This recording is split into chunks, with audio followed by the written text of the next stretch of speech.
You know the vibes. We are back for another week of the Hoop Genius podcast presented by NBA 2K22. Myself, Moenzi, alongside the three-time NBA champion and a whole lot more accolades.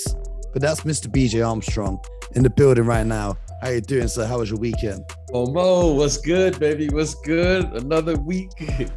You know, what a great episode. You know, shout out to our good friend Jamal Crawford for coming on, joining us for episode number 50. And I can't believe it's been 50, Mo. How fun has this been rocking with our family every day? Thank you guys. Rocking here, talking a little hoops. So here we go. Off another week. As they say, here's another one. Here's another one. Sir. The road to 100 begins. It'll be episode 100 before you know it. You guys let us know who you want to see to celebrate episode 100, because Jamal is 50 ball mile, but unfortunately there aren't any players we can get in to talk about dropping 100 in a game. You know, you never know. You never know. Hey, I thought KD was gonna do it. Oh today, man, you know? Oh man, that was crazy. KD balled out on Sunday night. We were live on Sky Sports covering the game. We seen KD. He had to work hard to beat the Knicks, though. I will say that. Yes, he did. And then we saw the referees defeat the Boston. The Dallas Mavericks beat the Boston Celtics. Stop it, Stop it, Mo. You saw that. You saw that. I did. I didn't see it. I didn't see it. I didn't see it. But we're not going to get into that. What I do want to start talking about, though, we didn't really get a chance to dive into this on the show. So I thought now here would be a great place to dive into it. The Boston Celtics, unfortunately they lost, but it was a special night in Boston. They were celebrating the jersey retirement of the number 5 iconic jersey of Mr. Kevin Garnett, who of course won a championship in Boston in 2008. Special one for me, BJ. Special one for me because I remember when KG first got traded to the Boston Celtics. I'm going to tell you a little bit about my life, a little bit about my life. Here's a little backstory. Okay. When KG got traded to the Boston Celtics, it was 2007, right? Mo was only, 12, turning 13 years old. And I was on holiday with my family. And when you're on holiday or in Europe, you don't get any English channels when you're on holiday. You get like one English channel, and that's like CNN News or whatever the news channel is. And so I'm like, the news channel is just on in the background. All of a sudden, I see Kevin Garnett on the screen, and he's holding a green jersey. And I start losing my mind. I start screaming, like, yo, what's up? He just got traded to the Boston Celtics. And guess what? Ray Allen got traded there too. And I was obsessed with that team. Like, I was a basketball fan before that. But when I say I tried to watch every game, even the preseason games, I read every article about that team that you could possibly find on the internet. Every day when I woke up, that was the first thing I did. I watched every single video I could possibly find about that team. And all of that, absorption of knowledge, some would say, has led me to the path where I am here today. And I shared a story with you earlier on the show about, when I met KG, the advice that he gave me, the motivation and the encouragement. But what was really interesting was what you told me about your interactions with Mr. Big Ticket himself. And I just wanted you to share that with the listeners here in case they missed the show, in case they weren't tuned in last night. I wanted you to share that story because I thought that was a fascinating story because it reminded me a lot of the I took it personal from Michael Jordan kind of vibe. I'm trying to think, when you get old, Mo, I'm in my 50s now, and things seem to just run together. But I remember when, I think it was like my last year, right around 94, 95, somewhere around there. That's when I first started hearing, man, it's this kid over at Farragut High School. Yep, Farragut Academy in Chicago. Yeah. And I remember people just telling me, man, you got to see this kid. You got to see this kid. Well, I saw that kid, and I was very impressed with him because when you're young, you think you're playing hard, but you're not really playing hard. You're playing hard by high school standards. And then you learn, and when you go to college, you play a little harder. And hopefully when you become a pro, you learn how to, really play hard. Well, he played hard already. But he went hard. You saw the intensity there. So it wasn't, I had only seen a couple of players. One was Kobe Bryant, and I saw Kevin Garnett, and I was like, wow, I was like, and what made him unique was he was a big kid. He was like 6'11" at the time. He really was about 7'1". Kevin Garnett is a big man. So I saw him. So I kind of follow him. I get traded, and he goes to the NBA, like in 96, somewhere around there. I don't know when he gets drafted, 96, 97. I'm assuming somewhere around there. Same time I got traded to he gets drafted, I got traded. He got drafted in 95. I got 95, somewhere around. That's what I'm saying. I remember somewhere around there. And so I had saw him in high school. I knew a little bit, and I just was impressed with him then. He gets drafted to the NBA, and then I get traded. And my first interaction with him as a pro was, I had watched him a little bit, scouted, and I had some friends up there. And at the time, one of my good friends who I won a championship with, Trent Tucker, was doing television for the Minnesota Timberwolves. Mm-hmm. Sam Mitchell, I believe, was up there. Terry Porter, I believe, was up there. But I can't remember. But I remember we played them early in the season, like very early in the season, and we beat them. And I remember this is when you were on the Warriors. I was on the Warriors, yes. And I remember when we played, and they were like, "Hey, you guys beat them." And I was like, and I remember I said something to the effect of, "Yeah, we should beat this team. We should expect to beat this team. They're a young team." It wasn't with disrespect. It was like, it was like no big deal. Hey, every win is tough, but hey, we should expect to beat this team. Nothing of it. I go on, whatever.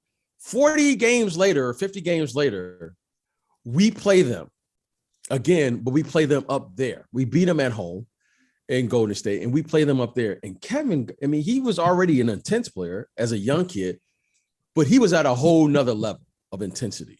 Yeah.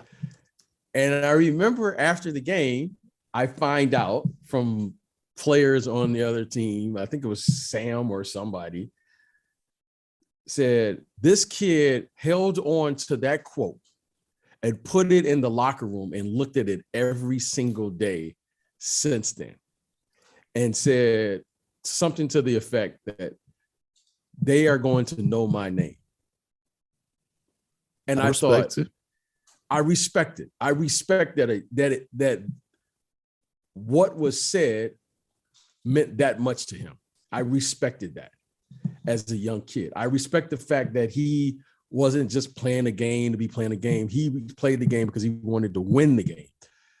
And it was funny to me, but it meant a lot to me.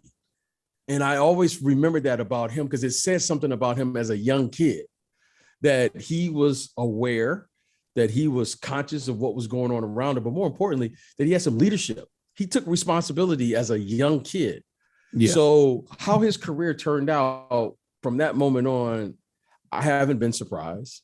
Mm-hmm. All the success he's had, I wasn't surprised because I remembered that moment. And it just said something about him. It said something about who he was going to be as a young player. And I always remembered that. And I just thought, I was going to keep an eye on him. Yeah. And he, I don't know, he played 19, 20 years or something. I'm probably longer than that, it seemed like. And, but what a fabulous career. Congratulations to him and his family. I know he's from South Carolina, but he came up through Chicago. And so Chicago adopted him. And I remember people in the city talking about him as a young kid. And obviously what he was able to achieve as a pro, Hall of Fame career, and world champion, and all the things he achieved, defensive player of the year. But when you say a young man plays hard, when you say, well, what does it look like playing hard? Well, Kevin Garnett's picture should be somewhere in there because, he may not have been the best offensive player. He may not have been the best rebounder. He may not have been the greatest shot blocker of all time. But when you said he brought intensity to the game, and at any given moment, he could be the best shot blocker. He could be the best defensive player. He could have been, low post. His picture should be there. And I want to say one last thing about him. Everyone plays the game and takes stewardship of passing on and respecting those before you and making sure that you take care of the game and pass it on to the next generation. Kevin Garnett did that. He achieved that in his career. And I just want to thank him for all the things he did, for what he brought to the game, because it's respect. You know, everybody's like talking about old school, new school. Well, Kevin Garnett is the true school. It didn't matter what generation he played in, and that's the game. And when people start saying the old school doesn't like the new school and all that, it's not true. What is true is that when you see someone respect the game, because all of us should respect the game, and that's all you can ask. Kevin Garnett did that. I thought he embodied that, but more importantly, you know what? I was appreciative watching him play the way he played, because he brought it every single night. He always didn't play well, as every athlete knows, but he brought the intensity and he tried to play well every night. And that means more than anything to any athlete. Man, I remember I was at the Boston Garden, the TD Garden. Not old enough to have been at the original Boston Garden. I was at the TD Garden. I was at the original. I got some stories at the original garden. Original garden. Well, hey, that's another time. Yeah. So I was at the TD Garden and I was sitting in the nosebleeds, as you do, a young man. I was a teenager. Anyway, I'm sitting there, and it's like a mid-season game against like the Memphis Grizzlies, and the Celtics are up 20, right? And KG's at the line. Plus, he was like, they were supposed to take him out of the game, but he got fouled, so he's got to shoot the free throws before the bench guys can come in and play the garbage time. Anyway, he's at the line, and he shoots his free throw. He misses the free throw. Bear in mind, he's up 20. He's already got like 23, 24 points, whatever it is. And all the way up, you just hear him scream. He gets the ball, smashes it into his own face, and just screams because he was so mad that he missed that one free throw. Takes the next one, and just carries on playing. Looks at Doc Rivers and says, no, I'm playing. It's like, how crazy you got to be? You're up 20. You've won the game. You've got however many, 24, 25 points now, and you're that mad over one free throw miss. I just love the dedication. I just love it. One of my favorite players of all time. Like, and I think that mentality and that passion is unmatched by almost anyone. You know, I remember in that era, you know, I was at kind of the end of my career, but I remember that era when he was playing, you know, Charles Barkley, Karl Malone. They were kind of, you know, they weren't at the peak, but, you know, Charles Barkley was still a really good player. Karl Malone was still a really, really good player. But I remember all these young guys. It was Chris Webber, the king of the double-double. Mm-hmm. Obviously, it was Timmy, the big fundamental. It was KG, the big Sheed, Rasheed Wallace, Dirk Nowitzki, and all of these guys. Maury came in. Yeah, you know, and all of those guys. Okay. And it was an incredible time to be a power forward. Sean Kemp, you know, and all of those guys were there. And I just remember saying, you know what, he was right there. You know, he may not have been, you know, there's no particular part of his game that was like, you know, you say, okay, like Rasheed Wallace just had a turnaround. You go, wow. You know, Chris Webber just had those hands. For KG, Tim Duncan was Tim Duncan. He was just the best all around. Yeah, he was just like, so versatile. You've seen that video of him playing Team USA practice, and he's just one-on-one, full court, whooping everyone, the best of the best on the Team USA team with him. Point guards, centers, power forward, small forward, whatever. He's quick enough. He had the handle to take over the bigs, strong enough, tall enough to shoot over the guards. Matchup nightmare, a unicorn before unicorns were a thing. Yeah, he just played hard. You know, like he just played hard. You know, these guys now get into nicknames and all that. You know, his name really should just, I play hard. Like KG, like he go hard. You know what I'm saying? Facts. Like that's his, you know, I remember when I first got in the league, Mo, you know, there was a veteran came up to me, and I think I may have told you this story, so I apologize if I'm repeating it to you, but I remember he said, hey, there's only one rule in the NBA. You go hard on the court and off. And whichever one, and if you can't go hard at one of them, you better give up the other. I don't care which one it is. Well, but you get, and Kevin Garnett just went hard. That's all he did. He just went hard. And I respect that. And I respect how he played. I respect everything he did. So, but it's great. But that was a great era. He came through because there was some really great players at the power forward position in his era. And he stood right there near the top with the greatest. I mean, you're talking about Tim Duncan, who I happen to think may have been the best of the best. KG's right there, man. KG's right there. But I must say this, though. You know, Boston, look, there's some phenomenal players that have come through there. Phenomenal. Mm-hmm. I mean, you talking historic. I mean, all-time greats. The old Boston Garden is like, I remember when I first went there, I was like, you know, it was like, wow. It was just like walking into a museum or something. It was like great, right? I'm going to tell you something. He might be the best all-around player. He might be the best one in the history of the Boston Celtics. That's a big statement. I just wish he got to the Celtics in his career. Because he was 12 years He had to get there when he was ready to get there. Yeah, he was very loyal. He wasn't ready. With all due respect. You know what? This is what made him great. He didn't run away. He didn't run away. You follow what I'm saying? Yep. And now the Timberwolves came to him and said, Kevin, we're looking to go in a different direction. These are some options where you try to go. See that this moving around is a new phenomenon. Mm-hmm. Shout out to LeBron. It's a new phenomenon. You know what I'm saying? This is a new thing. And I don't have a thought one way or another about it. I do. But you know, I mean, I gotta respect people's decisions. You know what I mean? Just because they don't match my decisions. I respect it. I respect it. I just respect the guys that don't do it a little bit more.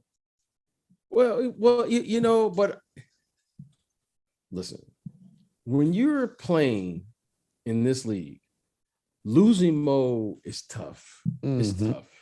It's tough, Mo. And you know what?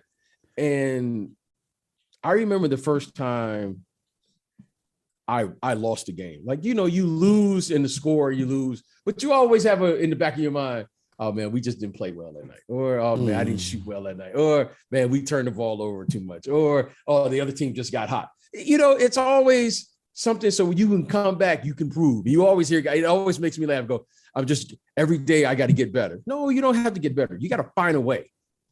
See, that's the difference. When I hear guys say, I got to get better, I always said, oh, okay. That guy doesn't understand what the people who on the winning side understand. You don't get better. You find a way. There's a distinction. There's a distinction between the two. Yeah. Mo, I'm not going to play well tomorrow. You're not going to play well. The difference is you got an excuse to lose. I'm going to find a way. Mm-hmm. See, there's a way to think about it. So, you know, finding a way is just so important, Mo, to just, you know, as you know, learning about this business, especially as a young player, every day, Mo, I got to come out there. And when I played, I had to find a way. Mm-hmm. Even if your shot ain't falling, you got to find a way to do the little things that add up towards. But we got to keep it moving because it's been a while. You know, one of my dreams, actually, just before we move on from Kevin Garnett, one of my dreams is to have KG on the show as a guest. That's one of my bucket list. Like, I've spoken to KG before, done little interviews with him, but like sit down for an hour or two, chop it up. That's a dream of mine. An hour or two. Man, I'll spend days if I could. But you know, it was an honor to have Jamal Crawford come through on Friday and chop it up with him. Appreciate all the love you guys have been showing on that. If you haven't heard it, I strongly advise go and listen to that. But then on Thursday, we had Chris Haynes come in, talk about the Lakers, which means we haven't yet had a chance to discuss one of the biggest games of the season so far. The Brooklyn Nets were going over to the Philadelphia 76ers arena and absolutely destroying a red-hot James Harden and Joel Embiid. It was their first kind of real test, and James Harden in particular wasn't up to the challenge. Kyrie Irving, Kevin Durant played a fantastic game. So did Seth Curry. BJ, you were very hot on the Philadelphia 76ers. Yes. Has that first wake-up call changed your opinion about anything, especially with looking at the playoffs? Because James Harden has this reputation and is a proven track record of shrinking when the limelight is on full? It hasn't changed. It hasn't changed. No, the short answer is no. And as you know, Mo, I like to see a team play for a minimum of 20 to 25 games before you can make a true assessment of who that team is going to be. However, in this unique circumstances that has occurred here, a midseason trade, some guys are playing, some guys are not. James Harden, we know this isn't the best version of James Harden, physically, I think he would say he needs to be in better shape. However, all of those things don't excuse how he performed, and I give him credit for going out there and playing. And listen, he didn't play well. And Kyrie and KD in particular, they were exceptional. The team, the Brooklyn Nets, played well. So I'm not discouraged. It reminds me of, I remember as a kid, I was a Laker fan, Mo, believe it or not. Wow. Growing up. And I was a Laker fan because my grandfather was a Laker. He lived in Los Angeles. Okay. And I remember watching the game. They were in town during the springtime. And you remember the Boston Massacre, the first game of the playoffs, the Lakers. Yep. The Celtics destroyed the Lakers. Yep. And I remember Kareem is done. And da da da da da da da da da. Oh, the hot takes must have been flying, and that's before First Take was even a thing. Yeah, okay. But what I remember is you don't get too high and you don't get too low. Now, Brooklyn won, and they crushed them. No, there's no way Brooklyn was so good. Doc Rivers didn't even get a chance to coach. Mm-hmm. Brooklyn, that's how good they were. Mm-hmm. Doc didn't even get a chance to make an adjustment on a screen roll or how we're going to attack this team because Brooklyn run every phase of the game. They run the transition game. They won the toughness game. They won the second effort game. They did everything. Doc Rivers didn't even get a chance. His team didn't even give him a chance to coach. Now, what I would be interested in seeing is game 2. Yeah. That's what I want to see. You follow what I'm saying, Mo? Yeah. How they respond to it, how they react to it. How they respond to it. That's, to me, is always the indication of really what's going on during a game or in particular a series. So I would love to see that. And so I'm going to wait to the next round before I truly make an assessment and say, this is really what's going on. But I do like how Brooklyn came out. I want to give Brooklyn credit. I thought they were ready. I thought they brought the smoke. I thought they brought the heat, the intensity, and they came there to win. So I want to give them respect for that one game. I feel like it was a warning shot to the Eastern Conference saying it doesn't matter if we're 7th or 8th, we can hang with the best of the best when we're locked in. When Kyrie Irving's locked in, especially defensively, he was causing some real problems for the Philadelphia 76ers. So listen, we're getting closer and closer to the playoffs. I personally cannot wait because I think this is going to be the most unpredictable playoff series in every matchup, especially in the Eastern Conference. The Eastern Conference first round, anyone can beat anyone because Toronto, even with that Fred VanVleet recently, they've been playing because Nick Nurse is just throwing a bunch of 6'9" guys out there with crazy wingspans and just saying, make it happen. And they have been. So all 8, I think there's like 9 teams in the East, if we include Atlanta as well, that are capable of winning a first round series. I feel really bad for Cleveland. Jarrett Allen's out with an injury that I think will have him done for the rest of the season. So they're sliding down the standings now. And it's such a shame because they really had it all together throughout the year. But we've got another week ahead of us, BJ. We've got a lot of basketball to discuss. We're going to be here every morning for the fans. What are you looking forward to? We're going to be here, Mo. What are you keeping your eye on this week? Because we're getting closer and closer to the playoffs. I'm keeping my eye on the following. As much as it's going to be unpredictable, and my eyes are telling me the same thing you just said here. But one thing, Mo, history has taught me watching this league, it always comes back to the essence of the game. It always comes back to the team that's going to defend, the team that's going to rebound, and the team that's going to share the ball. It always comes back to the fundamentals. So right now, we're seeing regular season basketball. Right now, we're seeing three-point shooting. Right now, we're seeing all of those things. Trust me when I say this, Mo. How Brooklyn won that game and the way they shot and what they did, that was great for the regular season. But I'm going to tell you this. The game is going to come back to the essence of it. And that game is going to slow down. And everyone's going to be playing every possession. See, that's the one thing, Mo, that I know. Some guys can shoot in the regular season. Some guys can shoot in the playoffs. And some guys can shoot in a championship caliber game. So all of these guys now that are just running around shooting now, that's a little different, Mo, when you down 0-2 in a series or the series is 1-1. Yep. And you're open for a reason. See, Mo, when you're open and you know why you're open, as the song says, your mind can play tricks on you. Shots Ben Simmons. Right now, Mo, when these guys some of these guys, they make shots now, they may make 2 shots in a row and they think they got it going. But then, Mo, when you're open, because we're leaving you open, it takes a little different. It's the mental chess match. Now, so I get it. I understand it. I hope, we're going to keep watching, and Mo, you're right. Well, give these guys credit, but the playoffs are a little different, Mo. Yes, sir. Just a little different. There's 2 matchups tonight that I've got my eye on, and I want your predictions for. First of all, the Denver Nuggets and the Philadelphia 76ers. This game pits to 2 leading MVP candidates against each other. Joel Embiid and Nikola I watched Jokic. Philly. I watched Philly tonight. Okay, I watched Philly tonight versus the Orlando Magic.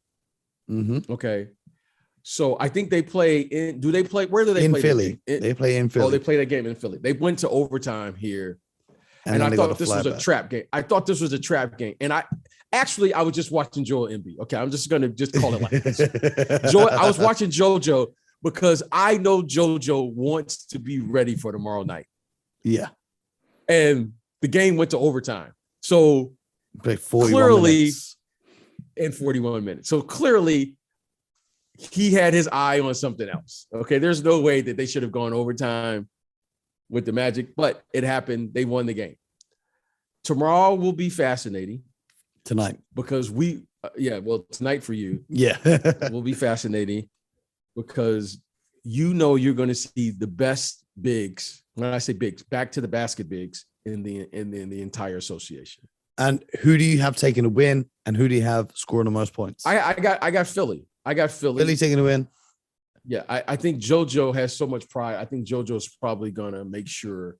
I think it'll be one of those games. It'll be 30-30, but I know JoJo will be ready for this. I think he cares a little bit more than Jokic about the MVP. Jokic is very prideful. Did you see the interview where he said that he doesn't really care about the MVP and all of these other Jokic? Mm. Oh yeah. Translation, he cares.